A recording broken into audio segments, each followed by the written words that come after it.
So we've talked about the first rebellion, and most people are familiar with the first rebellion. And the first rebellion is, of course, Genesis 3 and takes place in the garden. Well, we're outside the garden now, and we're diving into the second rebellion, and it is both a celestial and terrestrial rebellion. And this is the prelude to the flood. This is the events in a few short verses that tell you why God flooded the world and sent it back to its primordial state of chaos. So let's review a little bit. If you recall this heavenly hierarchy on the screen, Yahweh's on top, you've got his divine council, and then the divine council is made up of cherubim, the throne guardians, also known as seraphim in Isaiah 6. And then you just have the angels on the bottom, and they're the messengers of God and of the sons of God, but they're all celestial beings, from Yahweh to angels. This is a heavenly hierarchy, the way things are ordered in heaven. We talked about this for 4 or 5 weeks, and we saw that in the first rebellion, the celestial serpent left his place in the divine council of Yahweh to tempt humanity into rebellion against God. And humanity gave in. They rebelled by taking the forbidden fruit and thereby deciding for themselves what was right and wrong, or at least in their own thinking, this is what will be right and this is what will be wrong. We will decide this. And if we put humans on the hierarchy, you see they're just under angels. And then you've got the animal life and the land plants. It's top down, and heaven is above earth, not in a literal physical sense, but in a metaphorical authoritative sense. Heaven is above earth. But humanity, is, as the image bearers of God in the physical realm, are the top of the physical food chain. But they've left their place in the hierarchy, or they're twisting their place in the hierarchy, you could say it like that, to decide for themselves what is right and wrong, rather than actually submitting to Yahweh, the God of the council, and whatever his council actually describes. Behold, the man has become like one of us, knowing good and evil. He's deciding for himself what is right and wrong rather than listening to this council and me, the Lord of the council. And so they were exiled from the garden, kicked out of God's home. And all of this was brought about by the first rebel that we nicknamed the celestial serpent, left his place in the divine council. Humanity gives in. They rebel. They eat the forbidden fruit. They now decide for themselves what is right and wrong. Basically, they join the side of the serpent. That's what we're getting at here. And because they join the side of the serpent, they face judgment and exile along with the serpent, who's exiled from the heavenly hierarchy, judged and cursed. But the difference is humanity is going to experience a third element that we talked about. They're going to experience the grace of God. God responds to humanity's rebellion by placing them under judgment curses and exiling them from the garden. In Genesis 3:15, in the midst of the judgment, God promised that the seed of the serpent, the offspring of the serpent, and the seed of the woman will fight out this conflict with the serpent. Despite giving a mortal wound to this seed of the woman, the seed of the serpent and the serpent will ultimately lose to the woman's seed in the end. Morning, gentlemen. And as this plays out and humanity starts multiplying, the seed of the serpent can and will be described in biblical terms by biblical authors as anyone, celestial or terrestrial, human or angelic, anyone who decides to follow the serpent and rebel against God can and will be described as the seed of the serpent. The primary example of this that we've already seen in human terms is Cain. We saw what he did to Abel. We saw why he did it, the heart and the attitude that he had. And then we saw his expansion in the form of his city, that his seed, Cain's seed, is linked to the seed of the serpent, and his influence on the world in the cities extend down to the seventh from Adam via Cain and Lamech was not a good guy. So this is all just the review. We've seen all this stuff before. But what we didn't see is 1 John 3:8-12. It reflects this theological idea. A New Testament author is looking back and reflecting on the Old Testament and trying to conceptualize the terms of who's on what side. And he says this: The one who does what is sinful is of the devil, whom we're nicknaming the celestial serpent, because the devil has been sinning from the beginning, which is just a reference to the events in Genesis. The reason the Son of God appeared was to destroy the devil's works. No one who is born of God will continue to sin, because God's what? Seed. Where's he getting that language from? Directly from Genesis 3:15. God's seed remains in them. They cannot go on sinning because they have been born of God. This is how we know who are the children of God and who the children of the devil are. So all of a sudden, the devil has kids. What's up with that? Because he's lumping all together the people who rebel against God as children of the devil. Anyone who does not do what is right is not God's child, nor is anyone who does not love their brother or sister. For this is the message you've heard from the beginning. We should love one another.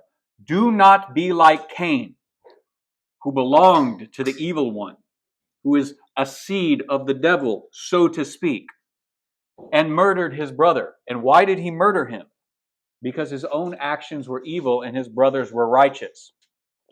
So what the author of 1 John is doing is putting everyone into one of two categories. You're either on Satan's side or you're on God's side. And there are ways to tell. And if you're on God's side, you're God's seed. But you can also be a seed or child of the devil. It's all very similar language. And it's all very conceptual language. And it all comes straight out of the book Genesis. This is all being set up for us in the early chapters of Genesis. That's why he keeps referring to the beginning. The word Genesis, this name for this book in Greek, not Hebrew, is beginnings. And so when he was referencing the beginning, he's just referring a specific book. But that's not the only seed. The seed of God in these passages could be referred to as the seed of Seth. Or Seth takes on the bloodline of the seed here. Humanity may be under judgment. He may be under certain curses. Cursed is the ground. And he may be in exile away from God's abode in Eden. But humanity will also be shown God's grace and God's compassion. Seth's seed is a positive influence in the world, despite its moral corrosion. The world is getting worse because of Cain's influence, but there is hope in the form of Seth's descendants. 426, people begin to call upon Yahweh. That's important. Enoch, the seventh from Adam via Seth, walks with God and is taken to heaven. Or, I was reading one thing. One thing is, because it never says he was taken to heaven. And as far as we can tell in these stories, Eden is still on earth. So maybe he was allowed back into Eden, regained access to the tree of life, and never died. I don't know. Technically, it never says he went to heaven. It just says God took him. Took him where? We assume heaven. What if he was taken back into the garden? It doesn't really matter. There's not a difference. Being taken into God's presence on earth or in heaven as a physical, it's not a physical place, but as a place, you're still talking about being taken into God's presence away from this world and living forever, because that was the point. Real life comes through relationship with God. And as we'll find out later today, Noah finds favor with God, and he's a descendant of Adam via Seth. So we're building these congruent storylines in one family taking two very different paths down through the generations. And this brings us to the prologue to the flood narratives. So the flood narratives are Genesis 6:9 all the way through 9:29. But the prologue is 6:1 through 8. There's two parts to the prologue. 1 through 4, where the sons of God have children with the daughters of men. And then there's 5 through 8, where God looks at the world, grieves for the world, and decides to judge the world. So 6:1 through 4 are going to tell us the events of the divine rebellion of the sons of God leaving their positions in the divine council, just as the first rebel, the serpent, did, to set up their own designs on earth. And by sleeping with women and having their own children, who will be called the Nephilim. Maybe you've heard of that term. All of this is in direct, conscious opposition to God's will, where God has already set up his kingdom in Eden on earth. and he has already graciously shown compassion to exile man, but ultimately win them back. And here come the sons of God trying to build their own thing. And then 5 through 8 summarize these results of the divine rebellion. The world gets worse because of this. The world gets worse because the celestial realm and the terrestrial realm, although meant to overlap, are not overlapping as God set up, not according to the heavenly hierarchy, not according to the humans being underneath the angelic family. This twists and molds God's intentions, and it corrupts the world. Therefore, God will destroy the world, returning it to a place of emptiness and voidness, the way that it was when he set out to create in Genesis 1-2 in the 7 days of creation. He's going to return the world to its watery, chaotic state. That's the point. And then he's going to recreate the world throughout the flood narratives, through Noah. So everything that we talked about with creation, you're going to see repeated in 6:9 through 9:29. But first we have to get past this prologue. What is the prologue about? Genesis 6:1 through 8 is an example of ancient Near Eastern polemic. If we have time, we will talk about what polemic means. Otherwise, we will pick this up next week to describe the story. But I'm going to give you the content of the story, and then with whatever time's left, we'll discuss what polemic is. Polemic is used to make a singular point for the Hebrews. The sons of God abandoning their place in the council to sleep with women was an anti-God act which corrupted the world to such an extent that God would hit the reset button and return the world to a state of pure primordial chaos, the time from before the 7 days of creation. So let's read the passage, just 8 verses, and start discussing this. Genesis 6:1 through 8. When human beings began to increase in number on the earth and daughters were born to them, the sons of God saw that the daughters of humans were beautiful, and they married any of them they chose. That word married there, technically, that's not what the Hebrew word means. That's the traditional interpretation. It doesn't mean that they married them. It doesn't have to mean that they married them. They could just be sleeping together. They don't have to be married. Verse 3, then the Lord said, my spirit will not contend with humans forever, for they are mortal. Their days will be 120 years. The Nephilim were on the earth in those days and also afterwards, when the sons of God went to the daughters of humans and had children by them. They were the heroes of old, men of renown. The Lord saw how great the wickedness of the human race had become on the earth, and that every inclination of the thoughts of the human heart was only evil all the time. The Lord regretted that he had made human beings on the earth, and his heart was deeply troubled. So the Lord said, I will wipe from the face of the earth the human race I have created, and with them the animals, the birds, and the creatures that move along the ground. Basically everything that's put under the human control and domain. For I regret that I have made them. But Noah found favor in the eyes of the Lord. So, did you notice there that God's first instinct here, or his first emotion here, is not to get angry? He's not angry. He's upset, but he's more sad than he is angry. I've mentioned before, and this is just an extra thing in passing, that people look at the God of the Old Testament as if he's angry and vengeful God, and then the New Testament God is a God of love. I'm trying to dispel that in your thinking, and one of the ways you can think of this is that he's not judging the world because he's angry. He's judging the world because of their sin, and sin doesn't make God upset in terms of anger so much as it makes him upset so in the terms of love. Just like when you do wrong and your parents tell you, I'm not angry, I'm just disappointed. That's what's going on here. It's a very real human emotion that we have because we're in the image of God. And God, his anger is one thing, but his deep sadness when people turn away from him is related to that, but something else entirely. And that's what he's expressing here. Okay, so I asked the question many times before, and you should be able to answer this. What is the fundamental problem with the world?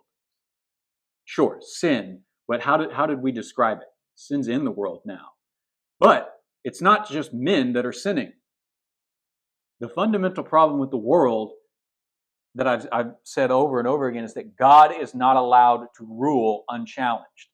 He does rule, and we challenge every decision that he makes. In Genesis 3, we saw the first challenge to God, the celestial serpent, and his counsel's definition of good and evil was challenged. The celestial serpent challenged it, and then we joined the serpent, and now we challenge God. We think we know better than God. We tell God we know better than you what is good and evil, so we will decide, shut up, we don't care what you have to say. That's the first rebellion in a nutshell. But the second rebellion in 6:1-4 is a challenge to God that says, we do not accept your order of creation. The celestials are leaving their place, some of them anyways, are leaving their place in the pecking order of that pyramid that we saw and saying, we want to integrate and go down and be with the daughters of men. They're beautiful, they're hot, they're good looking. We want them. So we're going to leave our separate places and go and unite ourselves with them. And so it challenges God's organization to the celestial and terrestrial orders. These orders may overlap, but are designed to be separate, not mingled categories. They're going to mingle the categories. So we don't care what you want, God. We're going to legitimize sex the way that we want. We're going to create in the world a humanity of our own making rather than actually doing what you want and building what you want. God is not okay with this. So this is these two rebellions in a nutshell. And there's still a third rebellion to come in Genesis 11 at the Tower of Babel. We'll talk about that eventually. So here's the first obvious question. You should be able to answer this, and these pictures will help. Who are the sons of God?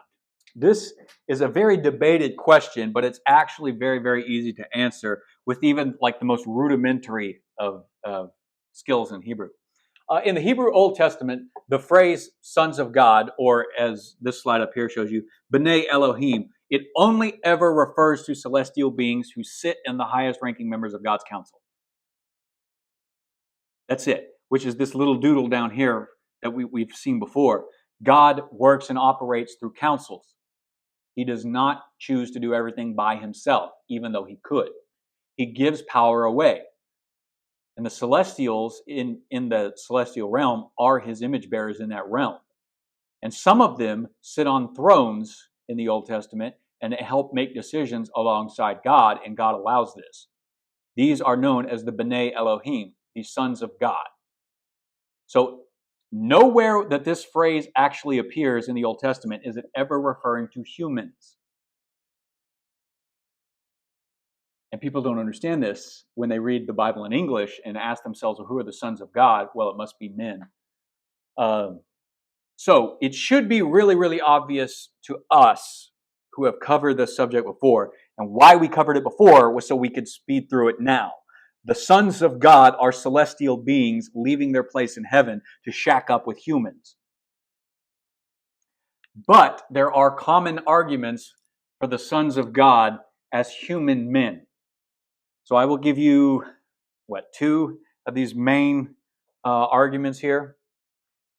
The first is the Sethite interpretation, that the sons of God are somehow the sons of Seth, who see the daughters of men as the daughters of Cain. So the idea is that the sons of God are male.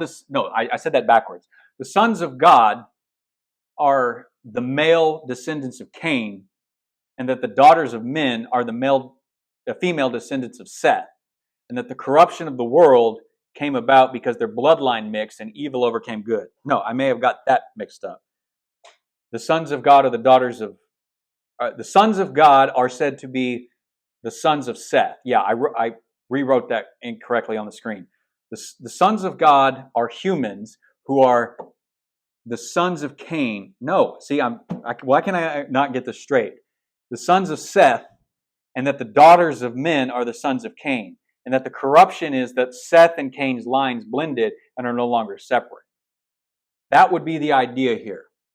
So, there is nothing in the text to suggest the division of the people in 6:1-4 is based on the bloodlines of chapters 4 and 5.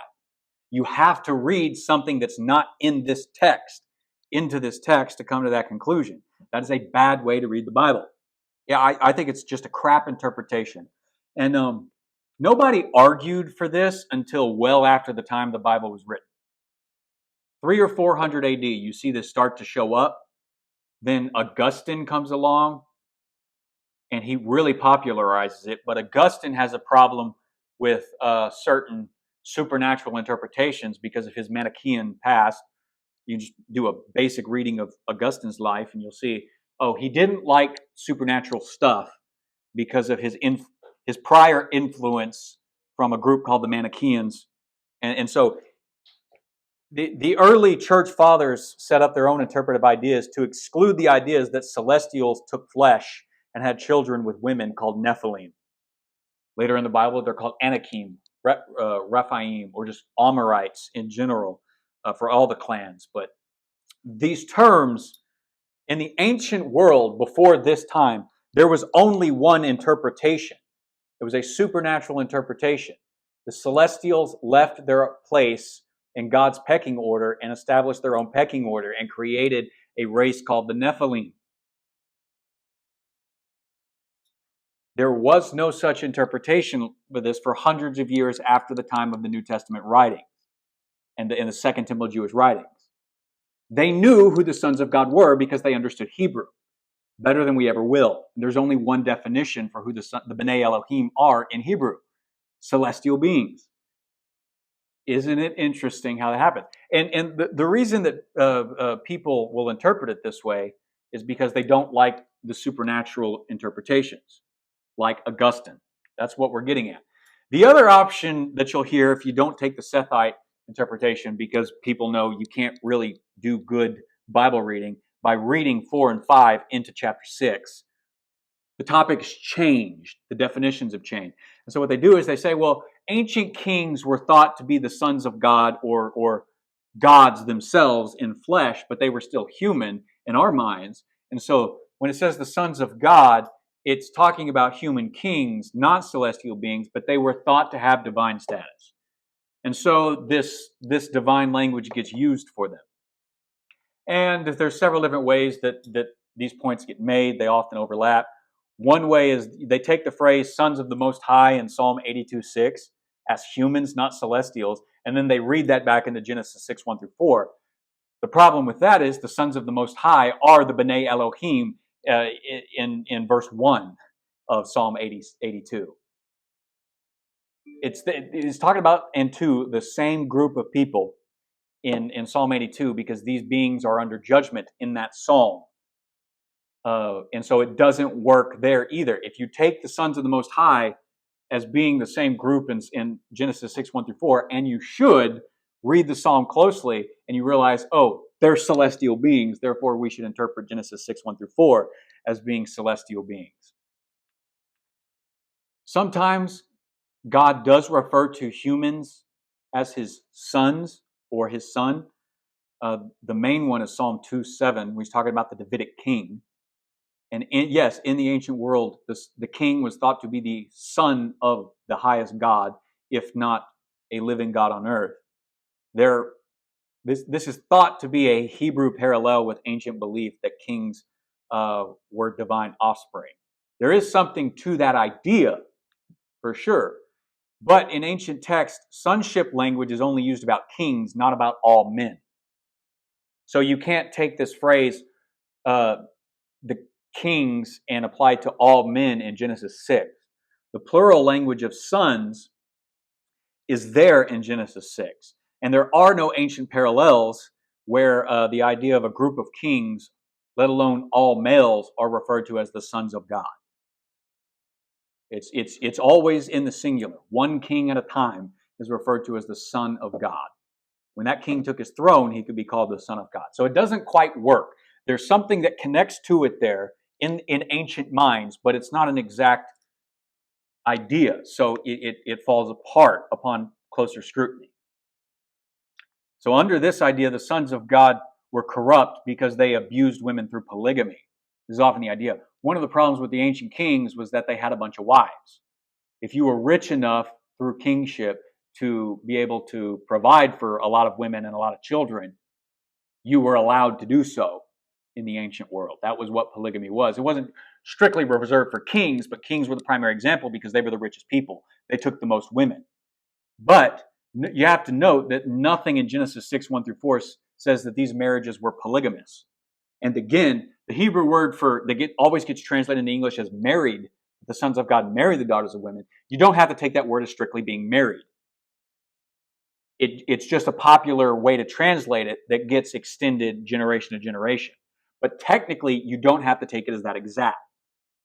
The text only states that those who wanted to pursue women of the sons of God did so. It does not say that they did so through polygamous means. Maybe they did, but it doesn't actually say that. So you should not read that into the text either. If God destroyed the world because of polygamy before the flood, why did he never do anything about it after the flood? If that's the reason why God floods the world in connection with the surrounding verses, why didn't he go on destroying the world when the kings continued polygamizing women in the ancient world after the flood? Because it happened. So it doesn't really work as an interpretation.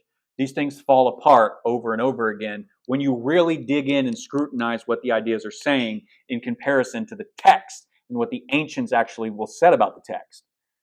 So these are common modern interpretations. And the whole purpose behind them is we don't want to believe in the supernatural any more than we absolutely have to. And that can be summarized with Dr. Heiser in The Unseen Realm. He says this: there is no exegetical reason to exclude the occurrence of the phrase sons of God in Genesis 6:2-4 from the list of supernatural beings. What drives the choice is apprehension about the alternatives.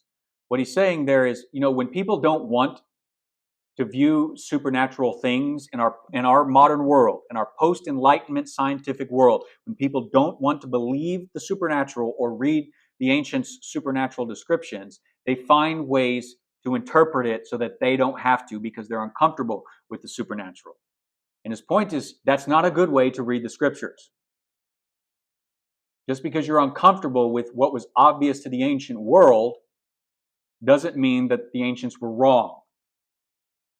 We cannot read our modern sensibilities into ancient text and come to the right conclusion.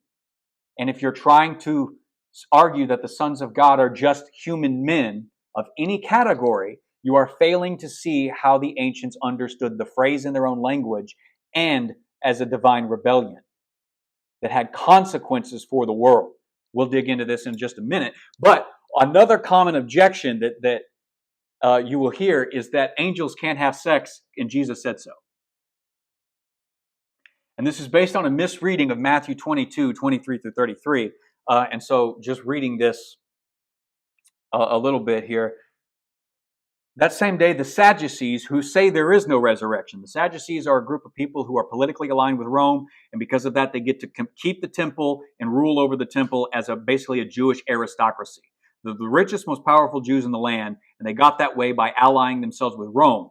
They only believe in the first 5 books of the Bible: Genesis, Exodus, Leviticus, Numbers, and Deuteronomy. Because of that, they don't believe what the prophets, who would later deliberately and consciously talk about the resurrection of the dead. So this group of guys who say there is no resurrection came to Jesus with a question. Teacher, they said, Moses told us that if a man dies without having children, his brother must marry the widow and raise up offspring for it. So this question is directly revolved around the need to have children. Now, there were 7 brothers among us. The first one married and died, and since he had no children, he left his wife to his brother. And the same thing happened to the second, and the third, right down to the 7th. Finally, the woman died. Now, then, at the resurrection, whose wife will she be of the 7, since all of them were married to her? Like, they think they've got this tricky out not to have to believe in the resurrection from the dead, because they say, well, some women marry multiple times in their lives, so whose wife is she supposed to be? And here's a woman who married 7 brothers throughout her lifetime and still didn't have any children. Clearly, the idea in their thinking is clearly she's going to need children to carry on her family name in the resurrection. So you just tell me, and they think that they've got Jesus backed into a corner theologically. So Jesus replied, you are in error because you do not know the scriptures or the power of God. Man, that's rude, Jesus. Don't you know you're supposed to love your neighbor and be nice and sympathetic and empathetic? Come on. At the resurrection, people will neither marry nor be given in marriage. They will be like the angels in heaven. But about the resurrection of the dead, have you not read what God said to you? I am the God of Abraham, the God of Isaac, and the God of Jacob. He is not the God of the living, not a God of the dead, but of the living. So Jesus uses the Pentateuch, the first 5 books of Moses, to basically argue if God's going to keep his promise to Abraham, Isaac, and Jacob, and they're dead, how is he going to fulfill his promises to give them the land? The only option is to resurrect them. But the thing people get hung up here, and what I'm trying to say is that they read this as if Jesus is saying that angels don't have sex. And in a way, technically they're right. But that's not what Jesus says. In Matthew 22, Jesus, the context matters because the question is about remarriage in the resurrection because no children were born to the couple in this age, in this lifetime. That's the context. Jesus' response does not say that angels don't have sex. It points out that they do not use sex to reproduce. Sex is a physical thing of the terrestrial world. In the ancient world, everybody believed that celestial beings could take on flesh and do anything that a fleshly being could do. Jesus is not saying that they don't have sex. He's saying they don't use that to reproduce. They are immortal celestials. They don't need to make new immortal celestials of their species in order for their species to survive. That's something of our species. That is a gift God gave us in reproduction. This is how we will be like the angels in the resurrection. We will be immortal, undieable. Without the need to make new humans, there will not be the need for our species to survive through reproduction. So, Sadducees, your question is just plain silly. That's what Jesus is responding to, and that's how he's responding to it. But he is not saying they don't have sex. He's saying they don't need that, and in the life to come, neither will you. So people read this verse out of context, verse 30 out of context. They will be like the angels in heaven without actually understanding what Second Temple Judaism understood, and the only thing that they understood about this passage. So I'm just going to mention these in passing. And when you're on YouTube and you look and you go back to this video, you can just kind of Google these non-biblical Jewish texts and probably find them online. I know you can find Jubilees. You can probably find Enoch and the Dead Sea Scrolls, the Genesis Apocryphon, and look these up. So, and First Enoch is basically a book that expands this Genesis story about the character Enoch, the seventh from Adam, who is taken into God's presence and never dies. And it tells this expanded story about how he goes to God, and then the fallen angels of Genesis 6 basically implore his help to get out of their punishment. And so he goes to God and says, they want out. Will you intervene and let them out? And God says, no. In fact, they're not getting out. The world has become so corrupt, I'm going to punish the world with a flood. And it basically expands on this story. Because Genesis 6, 1 through 4 doesn't tell you a lot of information. The ancients didn't need a lot of information. They could assume certain things. Jubilees 4 through 5 is a much shorter, but still an expansion about there. And in both of these passages, the point that I'm trying to make, the sons of God are only interpreted as celestial beings, God's council members who have left to shack up with women. There is no second interpretation in the ancient world. The Dead Sea Scrolls and the Genesis Apocryphon, as it is nicknamed, actually argue. What's happening here is Noah's dad, Lamech, not the bad Lamech, the good Lamech of Seth's line, basically is afraid that his wife shacked up with one of the sons of God and that Noah is a Nephilim. And so he goes to his father, Methuselah, Noah's grandfather, and says, I think my wife slept with one of the watchers, because that's the Aramaic term for the sons of God, and I think my son's a bastard. What should I do? And his wife keeps telling him, no, this is your son. This is not one of the Nephilim. And we'll talk about why he might think that. But that's the idea. And the New Testament actually says the exact same thing. The New Testament looks back at this and only interprets this as a celestial rebellion with consequences. I put surrounding passages, 2 Peter 2, 1 through 10, and Jude 5 through 7, but let's just read a small portion of this that actually matter. In both of these passages, and they're very similar, what the author is doing is arguing about rebellious people coming into the church. But to make his point that they're going to be judged, so you shouldn't join them, he makes the argument that both Peter and Jude make the argument that if God judged even the celestial beings when they left their places in heaven, he's not going to let humans out of judgment. And so he says, for if God did not spare angels when they sinned, but sent them to Tartarus, which is the Greek word for the underworld, sent them to Tartarus, putting them in chains of darkness to be held for judgment. If he did not spare the ancient world when he brought the flood on his ungodly people. So here, there's a group of fallen angels and there's a reference to the ancient world in the same sentence. What could he be talking about? There's only one option. Genesis 6, 1 through 4. There is no second text in the entire Old Testament that he could be referring to. But he protected Noah, a preacher of righteousness, and 7 others. This is especially true of those who follow the corrupt desires of the flesh and despise authority. So there he's attacking it, and he's saying, if he didn't spare the angels when they sin, he's not going to spare human people when they sin. So don't sin and don't join the rebels who do. And Jude says the exact same thing. This is Jude, whose real name is Judas, but we don't like that, but he's the brother of Jesus, just like James was. But we don't like calling him Judas because of Judas Iscariot. So we just take the Jude translation, which I think is the Greek form of the word. Although you already know this, I want to remind you that the Lord at one time delivered his people out of Egypt, but later he destroyed those who did not believe. So there's one example of a rebellion that led to death. And the angels who did not keep their positions of authority, but abandoned their proper dwellings, these he has kept in chains of darkness, bound with everlasting chains for judgment on the great day. So that language of chains of darkness is the exact same thing of he sent them to Tartarus, putting them in chains of darkness. If Peter is talking about a celestial rebellion from before the flood, who do you think Jude is talking about? There is no other option. They know and understand who they're talking to, so they don't give you a lot of options. If you don't like the supernatural interpretation of the Bible, you're screwed. You don't like the Bible. Because these celestial beings, they shack up with women and they create a group called the Nephilim. Who are the Nephilim? So the word Nephilim is only used twice in the whole Bible. 6:4 and then Numbers 13:33. The most common interpretation is that the word Nephilim is derived from the Hebrew word naphal, which means to fall. If so, the word means fallen ones, or just the fallen in general. But the Septuagint, which is the Greek translation of the Old Testament from about 200 AD, translates Nephilim as giants. Why? Why would they do that? What do they know that we don't know?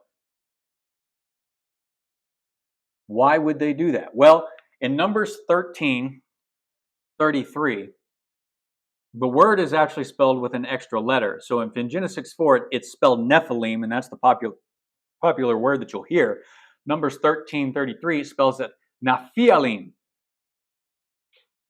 Why would they do that? And this is actually the best data point for understanding why they translate giants in Numbers 13 and Genesis 6, and not translating it as the fallen, not interpreting it as fallen ones, as men who have fallen, as sinful men, but sinful angels. And sinful angels, and then the Nephilim are giants. The word Nephilim does not come from the root nephal. In fact, it doesn't even come from the Hebrew root at all. It comes from an Aramaic root. The Aramaic word napha'ila, I think I'm saying that right, napha'ila, means giant.